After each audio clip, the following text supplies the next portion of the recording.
Morning students. देखो अपना जो चैप्टर 1 था मैंने अपने लास्ट क्लास में स्टार्ट किया था जिसके अंदर मैंने आपको क्या बताया था, fundamental theorem of arithmetic. Okay, और जिसके अंदर अपन को क्या पढ़ना था, एलसीएम और एचसीएफ से रिलेटेड एक थ्योरम थी जो कि मैंने आपको लास्ट क्लास में समझाई थी। आज की क्लास में देखो मैंने क्या करना है, आपको पीडीएफ भी सेंड किया। देखो आप, ठीक है, उस पीडीएफ के अंदर मैंने स्टार्टिंग में 1 से लेके 4 तक के क्वेश्चन आपको सेंड करें।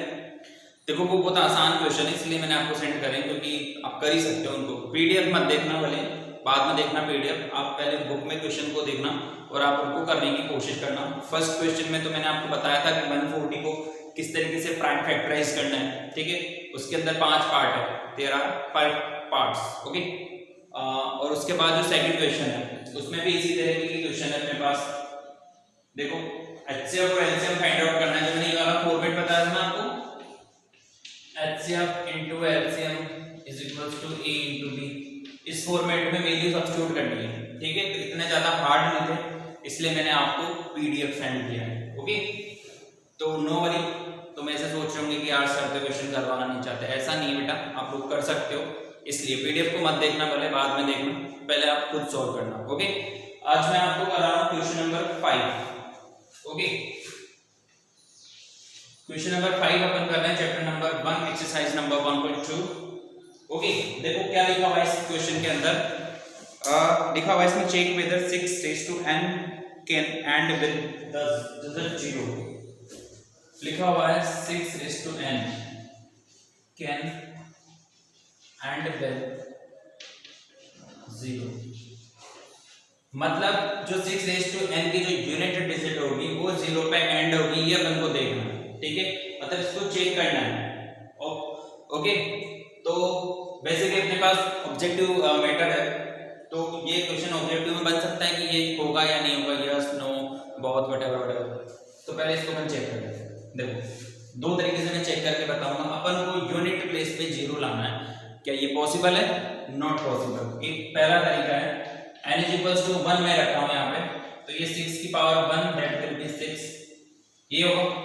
यहाँ पे 1 रखेंगे तो यहाँ पे 6 आ जाएगा। जब मैं n को 2 लिखूंगा तो 6 raised to 2 that will be 6 into 6 that is 36, ये होगा ना। 6 को 6 से मल्टीप्लाई करेंगे। अगर मैं n is equals to 3 substitute करूं then 6 raised to 3 then 6 into 6 into 6 it will be 216। देखो इसका जो एंड होगा वो कभी भी 0 पे एंड नहीं होगा। देखो यहाँ पे 6 आया है, फिर यहाँ पे 6 आएगा, फिर यहाँ पे 6 आएगा, ठीक है। तो ये पॉसिबल नहीं है कि इसका जो यूनिट डिजिट हो वो एंड हो किस पे, 0 पे, ठीक है। तो यहाँ पे लिख सकते हैं कि there is no 0 in unit place.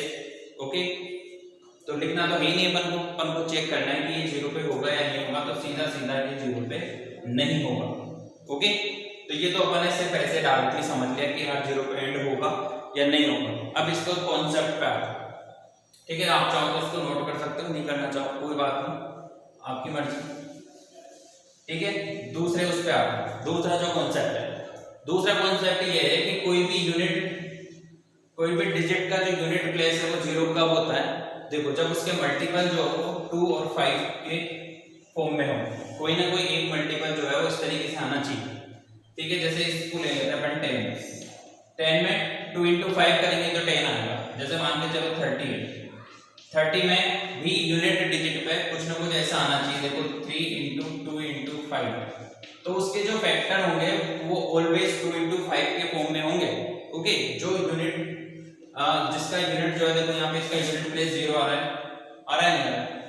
तो यूनिट प्लेस पे 0 कब आता है, जब फैक्टर क्या हो 2 और 5 के फॉर्मेट में हो। अब अपन अपने क्वेश्चन पे आते हैं। तो we have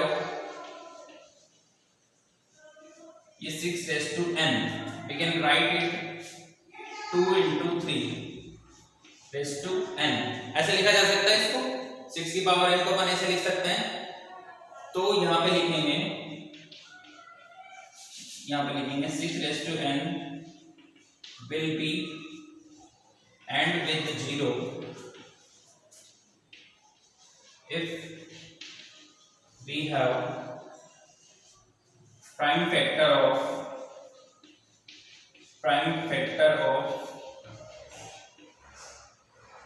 prime factor is 2 and 5। मतलब अपने पास अगर 2 और 5 की फॉर्म में प्राइम फैक्टर होंगे किसी भी डिजिट के तो ये 0 पे एंड होगा। बट अपने पास क्या है, प्राइम फैक्टर 2 and 3 है, but we have 6 raised to n means 2 into 3 raised to n। ठीक है, so it cannot be and with 0। देखो ग्रामेटिकल मिस्टेक हो सकती है, आप समझ जाना, with can not and with 0। ठीक है, वैसे मैं बताना आप मुझे कि मैं भी लगा सकता हूँ यहाँ पे, है ना, थोड़ी इंग्लिश वीक है। देखो क्या समझाना चाह रहा हूँ मैं कि कोई भी डिजिट जो है वो 0 पे कब एंड होगी, जब फैक्टर की फॉर्मेट में हो, 2 और 5 के फॉर्मेट में हो, बट अपने पास नहीं है इसलिए ये 0 पे एंड नहीं होगा। ठीक है, आपको समझ में आया, और ज्यादा उलझने की जरूरत नहीं है। ठीक है, अगर थ्योरेटिकल होता तो आप ये लिख सकते हैं। ठीक है, ऑब्जेक्टिव अपना पेपर आने वाला है तो अपन को सिर्फ यस और नो में अगर क्वेश्चन आता है बाय द वे तो यस और नो में लिखना है। और कॉन्सेप्ट मैंने समझा दिया, 0 कब होता है, जब उसके जो फैक्टर होंगे वो 2 और 5 के फॉर्मेट में आते हैं, तभी वो यूनिट प्लेस 0 होता है। ओके बच्चों, तो ये है अपना क्वेश्चन नंबर 5। लिखना चाहो तो आप लिख सकते हो, इसको नोट कर लो। अब मैं नेक्स्ट क्वेश्चन बता रहा हूँ आपको। ठीक है, और मैं आपको पॉलिनोमियल्स की एक और शीट भेजने वाला हूँ आने वाले दिनों में, है ना, जिसके अंदर वापस से आपको एमसीक्यूज मिलने वाले हैं। तो अब अपन करते हैं क्वेश्चन नंबर 6। देखो क्वेश्चन नंबर 6 के अंदर लिखा हुआ है कि explain why these are composite. देखो ये नंबर जो है वो कंपोजिट होंगे, क्यों होंगे ये अपन को बताना है।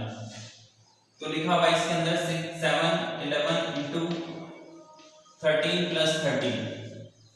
ठीक है, इस तरीके से लिखा हुआ है। तो पहले तो अपन को ये पता होना चाहिए कि कंपोजिट नंबर होते क्या है।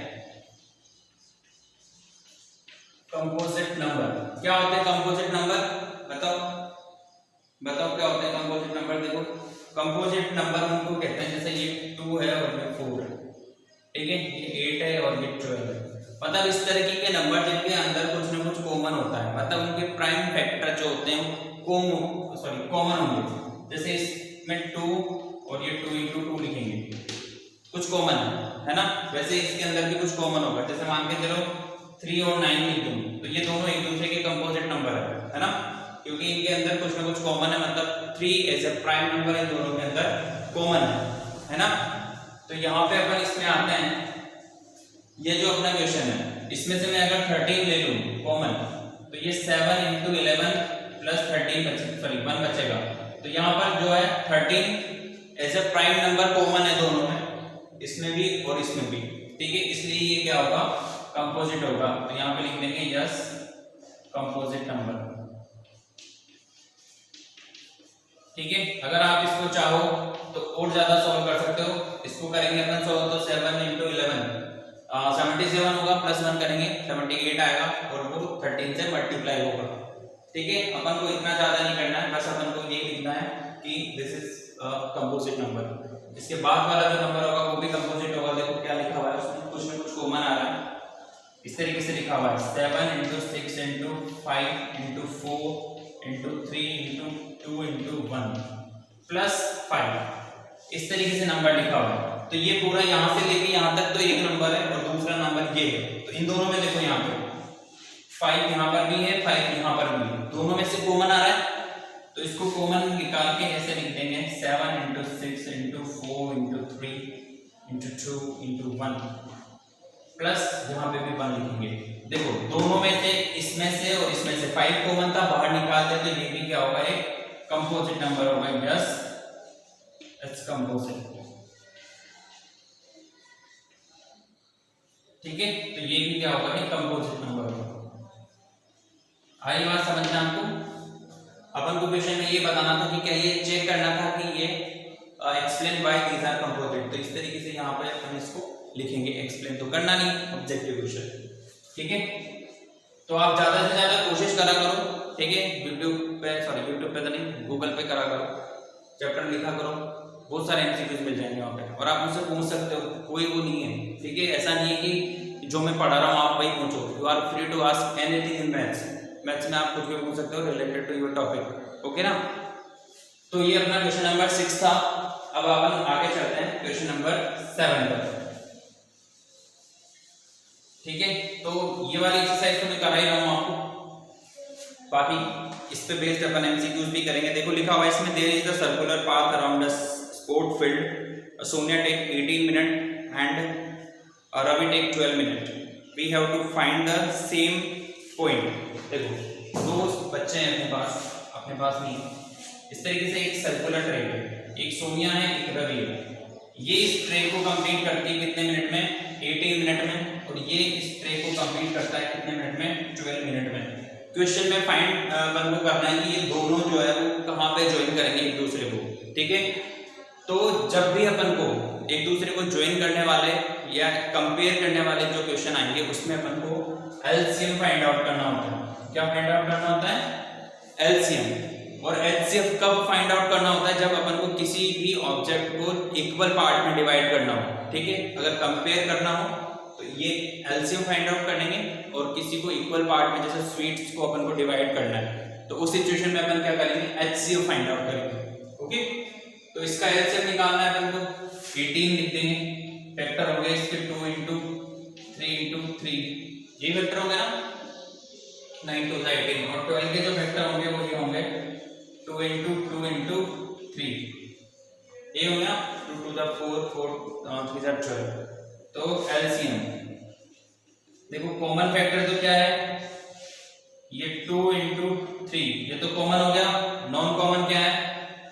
3 into 2, कितना हो जाएगा? ये 6 into 6, that will be 36, ठीक है। तो 36 मिनट के बाद ये दोनों जो है, मतलब 36 मिनट पे ये दोनों एक दूसरे को क्या करेंगे? ज्वाइन करेंगे, दे विल मीट अगेन, ठीक है। तो यहाँ पे लास्ट में लिख देंगे, ठीक है, Sonia and Ravi meet 36 minute, मतलब 36 मिनट्स में वो एक दूसरे को क्या कर लेंगे? ज्वाइन कर लेंगे, ओके। तो ये था अपना क्वेश्चन नंबर 7, ओके। मैंने लिखा नहीं यहाँ पे, ठीक है। अभी आज की क्लास में मैंने आपको क्वेश्चन नंबर 5 6 और 7 समझाया, मतलब 2.2 के लगभग में क्वेश्चन करा चुका हूँ आपको, सॉरी 1.2 के। तो कोई भी डाउट हो आप पूछना, और इस टॉपिक से रिलेटेड, मतलब फंडामेंटल थ्योरम ऑफ अर्थमेटिक से रिलेटेड अब मैं आपको नेक्स्ट जो आपकी क्लास होगी उसमें कुछ एमसीक्यूज भेजूंगा, ट्राई करना सॉल्व करने की, और नहीं आएंगे तो फिर मैं यहाँ सारे एमसीक्यूज को अपन यहाँ पे क्लास में सॉल्व करेंगे, ओके। Thank you.